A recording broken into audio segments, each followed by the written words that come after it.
क्या कहना चाहेंगे विधायक जी, चूंकि वक्फ संशोधन बिल पास होने के बाद अब लागू भी होने वाला है। देखिए, वक्फ जो अमेंडमेंट एक्ट 2025 है वो देश के संविधान के नियमों के खिलाफ है। एक नंगी तरवाल मुसलमानों के गर्दन पर है। उनके बाप दादा की दी गई वो संपत्ति जो उनकी धार्मिक संपत्ति है, जिसको वो अपनी संपत्ति नहीं कहकर अल्लाह की संपत्ति कहता है, जो गरीबों के, अनाथों के, मजबूरों के, मखूरों के, बेवाओं के, यतीमों के हित के लिए है, जो जिसमें मदरसे बने हैं, जिसमें मस्जिदें बनी हैं, जिसमें कब्रिस्तान है, इमाम बारे हैं। ये सारी ज़मीन को मुसलमान मजहबी समझता है और अल्लाह के नाम से वक्फ समझता है। वो अपने घर को लुटा सकता है लेकिन अपने मस्जिद को लुटा नहीं सकता। वो अपने ज़मीन को बर्बाद कर सकता है लेकिन अपने कब्रिस्तान को बर्बाद होने हुए नहीं देख सकता। इसलिए मुसलमानों ने इस मुल्क में ये तहरीक चलाने की शुरुआत की है। लेकिन गलती में लोग न रहें कि सिर्फ मुसलमान लड़ते हैं। भारत के पार्लियामेंट के लोकसभा में 24 ही मुस्लिम मेंबर हैं, लेकिन इस काले कानून के खिलाफ 232 लोगों ने हमारा साथ दिया है। वो इस बात का संकेत है कि इस देश में इंसाफ अभी मड़ा नहीं है और मर्यादाएं अभी मड़ी नहीं हैं और इस देश में हिंदू और मुसलमानों के दरमियान में मोहब्बत अभी बाकी है। हम ये यकीन दिलाते हैं कि इस मुल्क के सरहदों की हिफाजत के लिए हमारे बाप दादा ने गर्दनें कटाई हैं।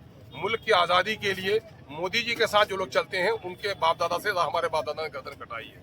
और हम इस संविधान को भी आदर करते हैं, सरहद की भी हिफाजत, संविधान की हिफाजत और साथ ही अपने शरीयत की हिफाजत के लिए हम कोई समझौता नहीं कर सकते हैं। हम गर्दन कटा सकते हैं, गर्दन झुका नहीं सकते।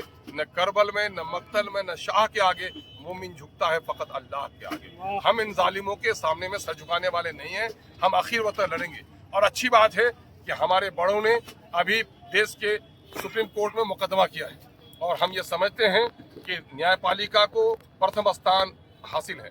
न्यायपालिका से हम उम्मीद करते हैं कि हमारे हक में ज़रूर न्याय किया जाएगा, क्योंकि कानून की नज़र में सब बराबर हैं और ये कानून के नज़र में सबके बराबरी के खिलाफ है।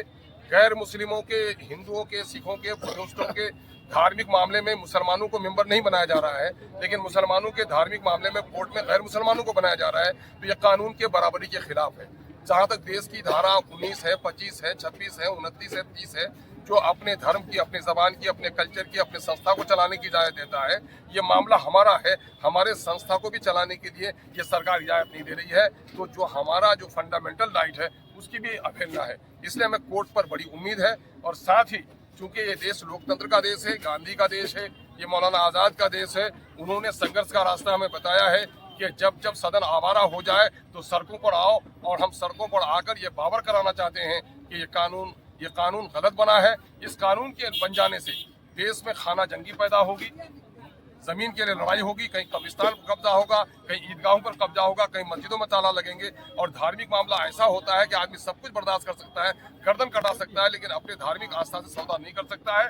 इसलिए मोदी जी अपनी नाकामी को छुपाने के, क्योंकि नोटबंदी से देश को मारा उसने, कोरोना के नाम पर देश को मारा उसने, उन्होंने अडानी को मजबूत किया, अंबानी को मजबूत किया, गरीबों को कंगाल किया है, रुपए की कीमत गिरी है। वो शर्म से मुंह दिखाने के लायक नहीं है। यही वजह है कि मजहबी झगड़ा पैदा करके लोगों के ध्यान को भटकाना चाहता है। लेकिन देश के लोग अब समझने लगे हैं कि धार्मिक उन्माद से देश नहीं चलेगा, बल्कि कुर्सी पर बैठकर इंसाफ चलेगा। धर्म का मामला है, हिंदू धर्म का मामला पंडित जाने, इस्लामी धर्म का मामला मुल्ला जाने, लेकिन देश का प्रधानमंत्री, देश में नौजवानों को रोजगार कैसे मिलेगा, लोगों को बिजली पानी कैसे मिलेगी, किसानों को फसल की कीमत मिलेगी, सरहद में चाइना हमारी तरफ कदम बढ़ा रहा है, उसके कदम को कैसे रोका जाएगा, रुपए की कीमत कैसे घट रही है उसको कैसे बचाया जाएगा, ये काम उनका है। पंडित ये मोदी पंडित का रोल अदा कर रहा है, देश के प्रधानमंत्री का रोल अदा नहीं कर रहा है। इसलिए हम उसके खिलाफ 20 अप्रैल के बाद 20 अप्रैल को दिन के 10 बजे लहरा चौक मैदान में लोग तशरीफ लाएं।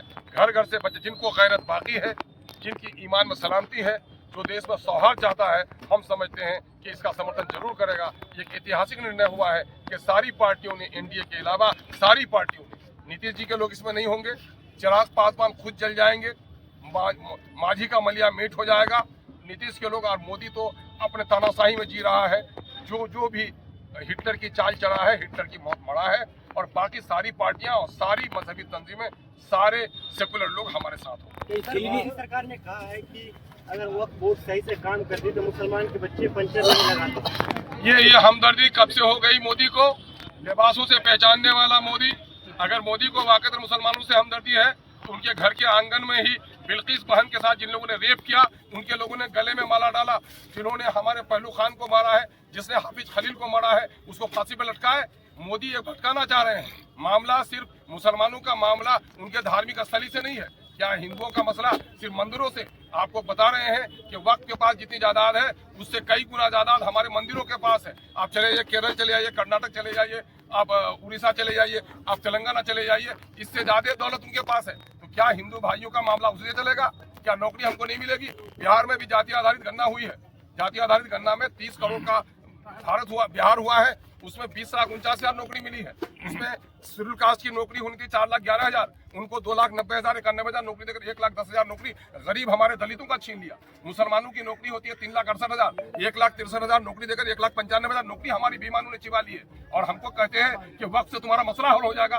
वक्त का मामला बड़ा कब्रिस्तान है, कब्रिस्तान में दफनाने से मुसलमान का रोजी रोटी मिल जाएगी क्या? मस्जिद में इबादत खाना है। मामला यह है, हम सरकार को टैक्स देते हैं, हम कमा कर टैक्स देते हैं। मेरे टैक्स के पैसे से अंबानी आगे बढ़ेगा, मुसलमानों के बच्चों को नौकरी नहीं मिलेगी। अगर मुसलमानों का हितैषी होता तो अलीगढ़ के लिए पैसा क्यों नहीं दिया उसने? मुसलमान के बच्चों का स्कॉलरशिप क्यों बंद कर दिया उसने?